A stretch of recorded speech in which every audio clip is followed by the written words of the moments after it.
আজকের এই ভিডিওটা শুধু তাদের জন্য যারা মানুষের কাছে অবহেলিত।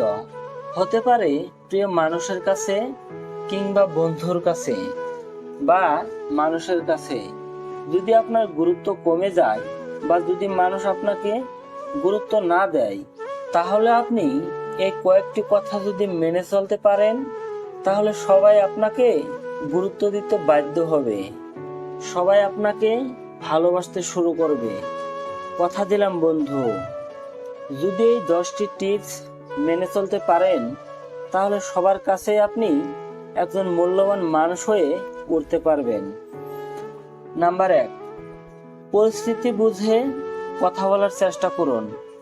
মনে যা আসে তাই মুখ ফসকে বলে ফেলবেন না। ফলাফল কি হতে পারে তা বুঝে কথা বলুন। নাম্বার 2, নীরবতা যে একটি ভাষা, সেটা জেনে রাখুন। অনেক সময় কথা বলার চেয়ে নীরব থাকার বেশি প্রভাব তৈরি হয়। নাম্বার 3, পরস্পরের মধ্যে প্রতিযোগিতাপূর্ণ মানসিকতা পরিহার করুন। এটা ক্ষতিকর, যা নিজের স্বার্থ ভেবে কাজ করতে প্ররোচিত করে। উদার হতে না পারলে সুখী হওয়া অসম্ভব। নাম্বার 4, আমি কি পেলাম বা কি পাচ্ছি তার কাছ থেকে, এই ভাবনা থেকে বের হয়ে একটু ভাবুন, আমি তাকে কি দিলাম বা দিতে পারছি। নাম্বার 5, কখনো মান অভিমান বা মনোমালিন্য হলে চুপ থাকার চেষ্টা করুন।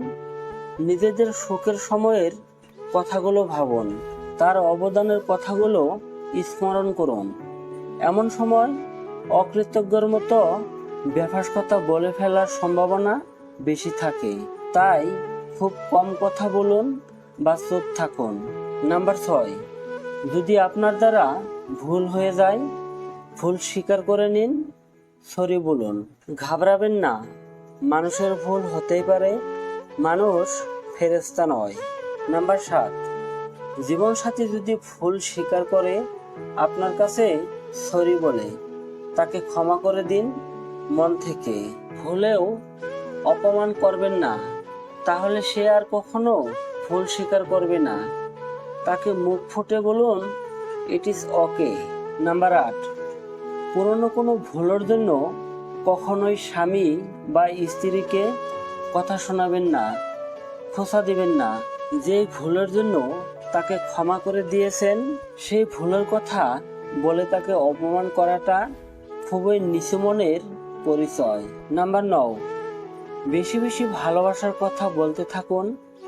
নারীরা সবসময় স্বামীর মুখ থেকে ভালোবাসা মিশ্রিত কথাগুলোই শুনতে চায়। ভালোবাসা প্রকাশ করার বিষয়, লুকিয়ে রাখার বিষয় নয়।